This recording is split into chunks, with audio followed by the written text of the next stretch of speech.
पूरा हफ्ता काम करने के बाद जब आप गर्मा गर्म खाना लेकर टीवी, लैपटॉप या फोन लेकर बैठते हो तब मन करता है कि कुछ ऐसा देखें जो दिमाग को थोड़ा रिलैक्स कर दे। 15 minute Netflix, prime, Hotstar scroll करने के बाद खाना ठंडा, मूड खराब करके आप भी इवेंचुअली फ्रेंड्स, द ऑफिस या पुराने तारक मेहता एपिसोड देखकर ठंडा खाना गले से नीचे उतारते हो तो ये वीडियो आपके लिए है। कभी कभी हमें मास्टरपीसेस नहीं चाहिए होती, बस ऐसी फिल्म चाहिए होती है जो 2 घंटे के लिए याद दिलाए कि लाइफ में खुशियां एग्जिस्ट करती हैं, बस देखने का नजरिया चाहिए। इसीलिए आज की वीडियो में हम बात करेंगे टॉप 10 ऐसी फिल्मों की जो खाना खाते हुए देखने के लिए परफेक्ट है। वीडियो को एंड तक जरूर देखना। नंबर 1 फिल्म इस लिस्ट की सबसे पर्सनल रिकमेंडेशन है, तो खाने की प्लेट रेडी रखिए। सिनेडॉट जार शुरू होता है अब। नंबर 10 खाने से ही जुड़ी फिल्म से स्टार्ट करते हैं। स्कूल खत्म हुए कितने साल हो गए, लेकिन आज भी अगर कोई लंच ब्रेक, स्टील का टिफिन या स्कूल के दोस्तों की याद दिला दे तो चेहरे पर एक स्माइल आ जाती है। स्टैनली का डब्बा ऐसी ही फिल्म है।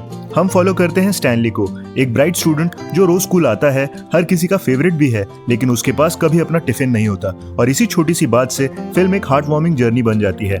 इस फिल्म को खास बनाते हैं इसके डायरेक्टर अमोल गुप्ते। बहुत लोग नहीं जानते कि तारे ज़मीं पर का ओरिजिनल आइडिया और स्क्रीन प्ले उन्हीं का था। वो खुद डायरेक्ट करने वाले थे, लेकिन उनकी इनिशियल रशेस आमिर को पसंद नहीं आए। आमिर ने रिसेंटली ललन टॉप के उस फेमस 5 घंटे वाले इंटरोगेशन में ये चीज कंफर्म की है कि इसी वजह से लास्ट मोमेंट पर आमिर ने डायरेक्शन की रिस्पॉन्सिबिलिटी खुद ले ली। लेकिन अमोल गुप्ते रुके नहीं, उन्होंने बनाई स्टैनली का डब्बा।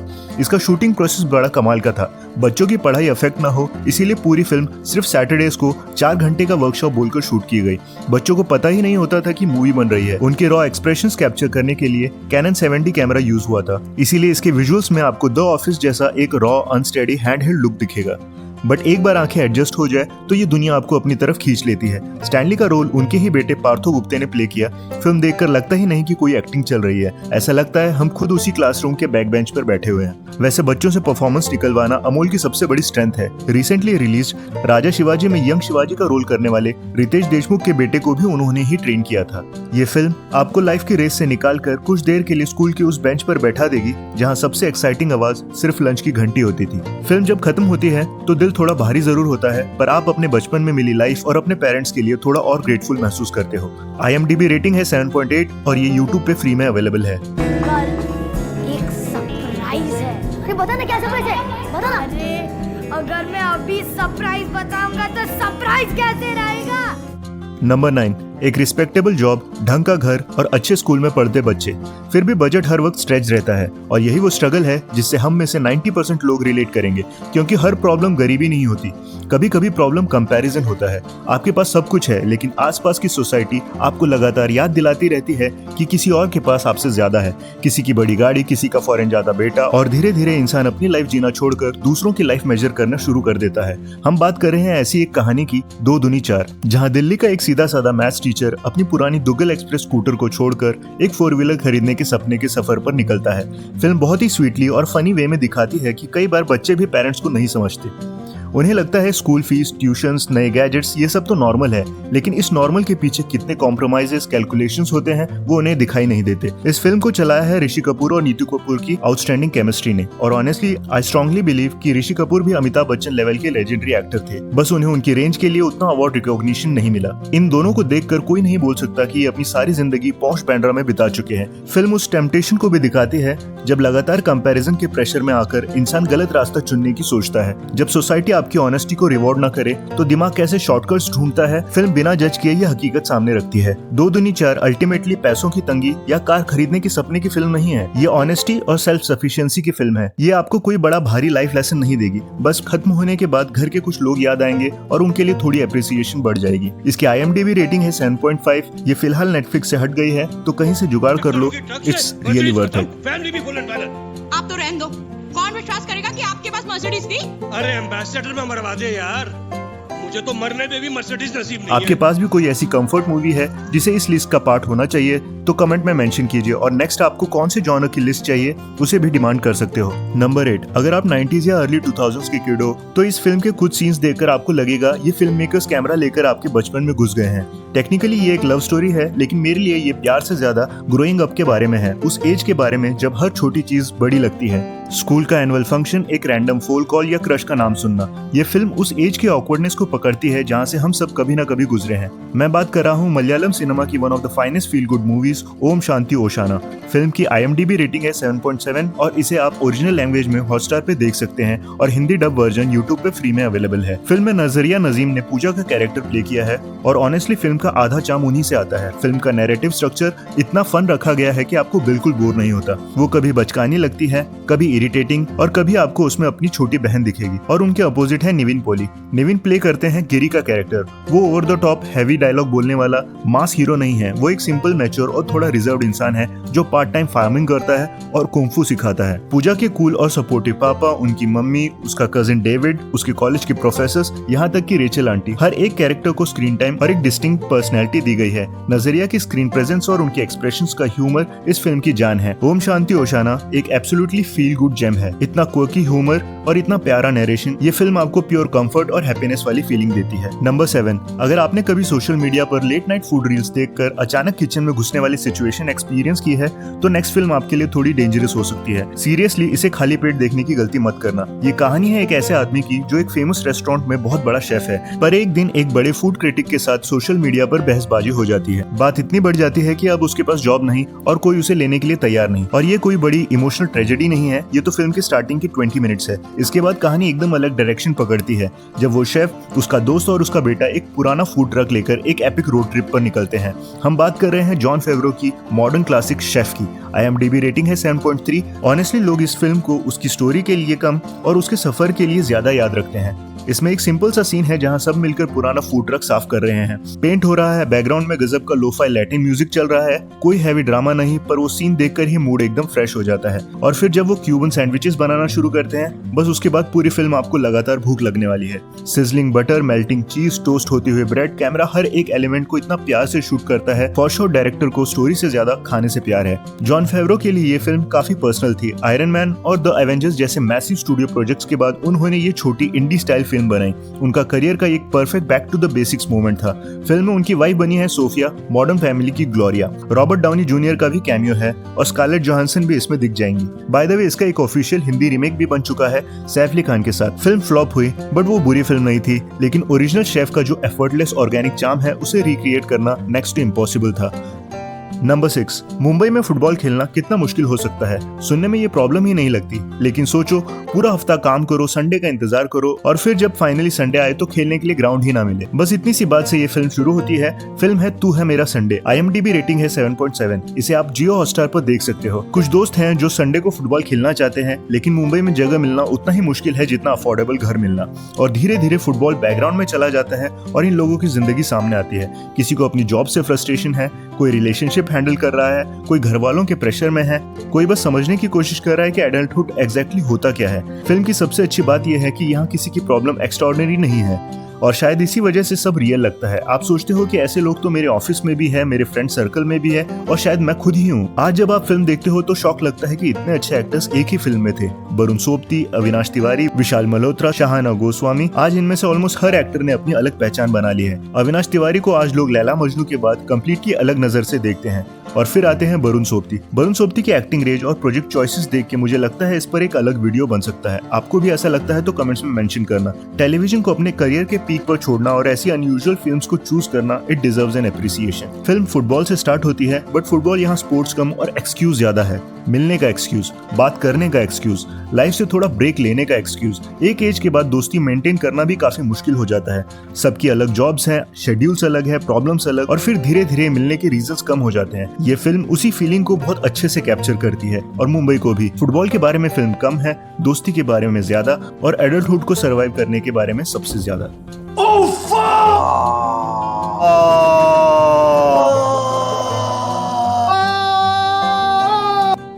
नंबर 5, कभी कभी किसी इंसान को प्यार तो मिलता है लेकिन रिस्पेक्ट नहीं मिलती और दोनों चीजें एक नहीं होती।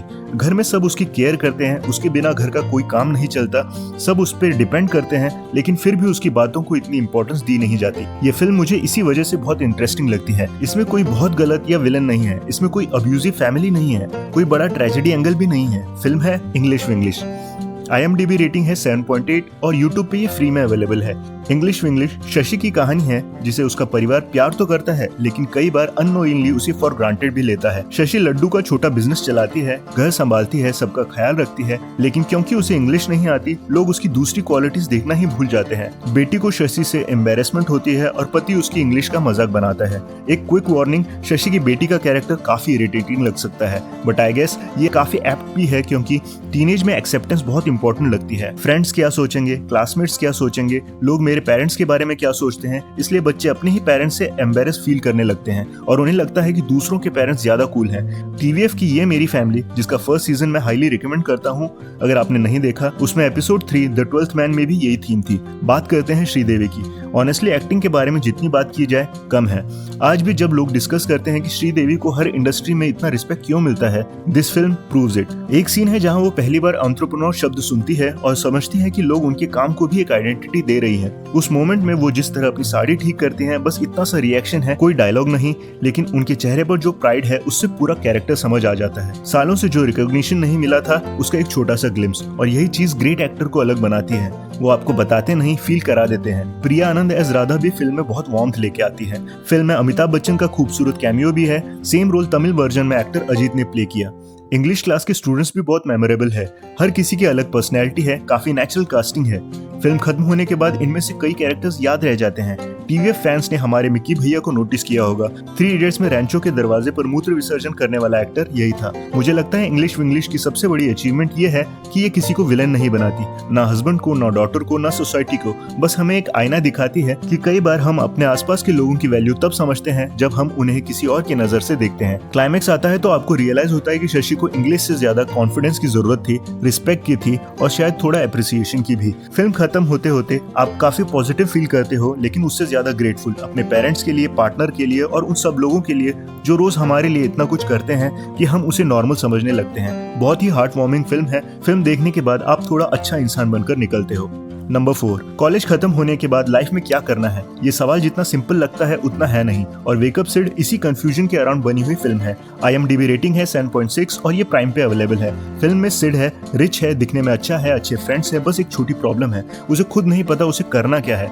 और इसी वजह से इतने सारे लोग इस फिल्म से कनेक्ट करते हैं, क्योंकि एडल्टहुड का बिगेस्ट स्ट्रगल फेलियर नहीं, डायरेक्शन का न होना होता है। अयान मुखर्जी की डेब्यू फिल्म और डेब्यू के हिसाब से काफी इंप्रेसिव है। फिल्म में रणबीर कपूर और कौनकना की अनयूजुअल पेयरिंग को लेके काफी डिस्कशन था उस टाइम, बट मेरे लिए ये केमिस्ट्री वर्क करती है क्योंकि दोनों ही कैपेबल एक्टर्स है और फिल्म में टिपिकल बॉलीवुड रोमांस लगता ही नहीं। दोनों लोग अलग वर्ल्ड से आते हैं, अलग पर्सनैलिटीज है और इसी वजह से उनकी कॉन्वर्सेशंस काफी नेचुरल लगती है। कॉलेज खत्म होने के बाद सबकी लाइफ अलग डायरेक्शन में निकल जाती है। कोई करियर बना रहा है, कोई रिलेशनशिप में बिजी है, कोई सेटल हो रहा है और एक कंफ्यूज इंसान अभी भी समझने की कोशिश कर रहा है कि उसे करना क्या है। फिल्म का सबसे satisfying part, Sid overnight change नहीं होता, धीरे धीरे ग्रो करता है, गलतियां करता है, लोगों को हर्ट करता है, सीखता है और फिर थोड़ा बेटर इंसान बन जाता है। इसी सिंप्लिसिटी की वजह से वेकअप सिड आज भी काम करती है।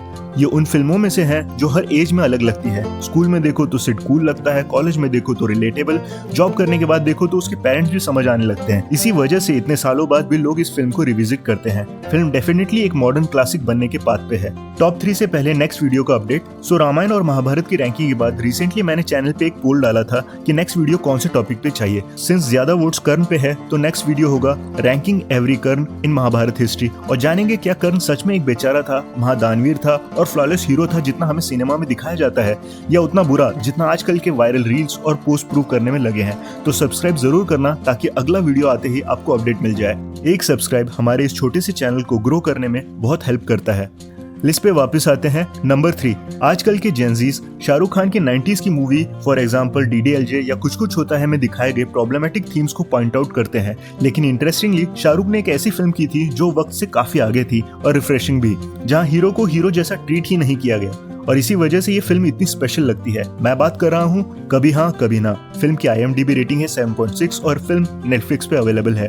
फिल्म में शाहरुख का कैरेक्टर सुनील है, एक ऐसा लड़का जो परफेक्ट नहीं है, कभी सही डिसीजंस लेता है, कभी गलत, कभी आप उसके लिए फील करते हो और कभी उस पर गुस्सा आता है। इससे कैरेक्टर काफी रियल लगता है। फिल्म में बहुत सारे ब्रिलियंट एक्टर्स दिख जाएंगे, नसीरुद्दीन शाह, सतीश शाह, सुचित्रा कृष्णमूर्ति और दीपक तिजोरी। एक और इंटरेस्टिंग चीज, सुनील जिस बैंड का मेंबर है उसका लीडर लगान, स्वदेश और जोधा अकबर डायरेक्ट करने वाले आशुतोष गवारकर है, और बैंड का एक और मेंबर कचरा है। फिल्म के गाने आइकॉनिक है। फिल्म की सबसे बड़ी स्ट्रेंथ है उसका हार्ट सही जगह पे है। ये उन रेयर बॉलीवुड फिल्म्स में से है जो आपको याद दिलाती है कि लाइफ में सब कुछ जो हम चाहते हैं वैसा नहीं हो सकता। कभी हाँ कभी ना देखकर आप बहुत जोर से नहीं हंसोगे, बहुत ज्यादा इमोशनल भी नहीं होगे, लेकिन फिल्म खत्म होने के बाद एक अजीब सी वार्मथ रह जाती है। फिल्म इतनी प्यारी है कि इवन शाहरुख एडमिटेड कि ये उनकी one of the finest performances है। The film, which is one of my favorite scenes ever in the history of mankind. Last scene था जब उसकी अंगूठी गुम जाती है, and the scene was actually written आंखों में आंसू होठों में मुस्कान, that he turns around and says अंगूठी मिल गई, and he kind of sacrifices his love for Deepak and Suchitra. But I couldn't do it, and every time वो अंगूठी गुम से he said नहीं मिली, because he thought अगर वो शायद अंगूठी गुम जाए तो शादी रुक जाएगी. So I think that is a different level of love. Number 2, ये कहानी है एक 70 साल के रिटायर्ड विडोवर की। बिजी रहना और फुलफिल्ड रहना दोनों बिल्कुल अलग चीजें हैं। इसीलिए अपनी लाइफ में वापस वही पर्पस ढूंढने के लिए वो एक ultra modern online fashion startup में एक सीनियर इंटर्न बनकर ज्वाइन करता है। हम बात कर रहे हैं नैन्सी मेयर्स की one of the finest comforting films the intern की। IMDb रेटिंग है 7.1, बट ये इससे काफी बेहतरीन फिल्म है। फिल्म जियो हॉटस्टार पे अवेलेबल है। अगर आपने कभी कॉर्पोरेट या स्टार्टअप लाइफ देखी है तो इसका सेटअप इंस्टेंटली फैमिलियर लगेगा। फास्ट मूविंग एनवायरनमेंट, मैकबुक्स लेकर घूमते यंग एम्प्लॉइज, डेडलाइंस, बट उन सब के बीच में एक 70 साल का इंटर्न। फिल्म की खूबसूरत बात यह है ये एज गैप का मजाक नहीं बनाती।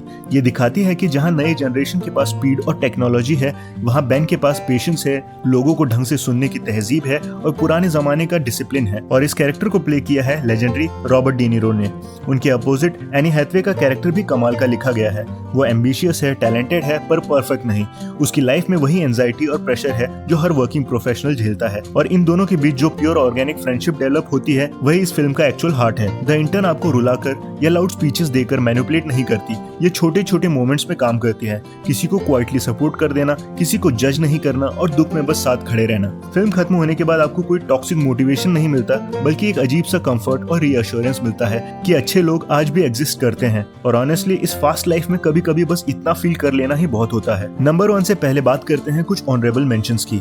लिटिल मिस सनशाइन, ये टेक्निकली एक रोड ट्रिप फिल्म है, लेकिन असल में ये फैमिली के बारे में है। एक ऐसी फैमिली जो परफेक्ट बिल्कुल नहीं है, लेकिन फिर भी साथ चलती है। फिल्म में यंग पॉल डानो भी है। I just wish Quentin Tarantino को कोई इस फिल्म की DVD भेज दे। और एक फन फैक्ट, इस फिल्म का मराठी एडेप्टेशन दे धक्का था, जो खुद एक कल्ट क्लासिक बन गया है। लिटिल मिस सनशाइन उन फिल्मों में से जो आपको लाइफ की इम्परफेक्शंस के साथ कंफर्टेबल फील कराती है। द परस्यूट ऑफ हैप्पीनेस, ये फिल्म इजीली किसी भी लिस्ट की टॉप फिल्म होती है, बट ये कंफर्ट वॉच वाली लिस्ट थी, तो इसे मैं बस मेंशन करना चाहता था, क्योंकि कई मोमेंट्स में ये फील गुड से ज्यादा हार्ट ब्रेकिंग लगती है, लेकिन एंड तक पहुंचते पहुंचते जो फीलिंग मिलती है वही इस फिल्म को स्पेशल बनाती है। ये मोटिवेशन वाली फिल्म से ज्यादा होप वाली फिल्म है। इसका क्लाइमेक्स बहुत ज्यादा सेटिस्फाइंग है। अगर आपने ये दोनों फिल्म नहीं देखी तो डेफिनेटली वॉच लिस्ट में ऐड करिए।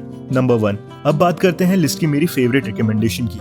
अगर इस पूरी लिस्ट में किसी एक फिल्म को प्योर कंफर्ट वॉच का टैग देना हो तो मेरे लिए वो है हैप्पी डेज। ये फिल्म की IMDb रेटिंग है 7.9 और ये प्राइम पे अवेलेबल है विद सबटाइटल्स, बट इसका हिंदी वर्जन भी ढूंढने पे मिल जाएगा। कॉलेज लाइफ पर बहुत फिल्में बनी है। कुछ में राइवलरीज होती है, कुछ में ओवर द टॉप कॉमेडी, कुछ में इतना ड्रामा होता है कि लगता है कॉलेज लाइफ कम और डेली सोप ज्यादा देख रहे हैं। हैप्पी डेज इन सब चीजों से बहुत अलग है। यहाँ कोई विलन नहीं है, कोई वर्ल्ड एंडिंग प्रॉब्लम नहीं है, कोई इम्पॉसिबल चैलेंज नहीं है। बस कुछ स्टूडेंट्स हैं जो इंजीनियरिंग कॉलेज के 4 साल जी रहे हैं, और शायद इसीलिए इतने सालों बाद भी ये फिल्म इतनी स्पेशल है।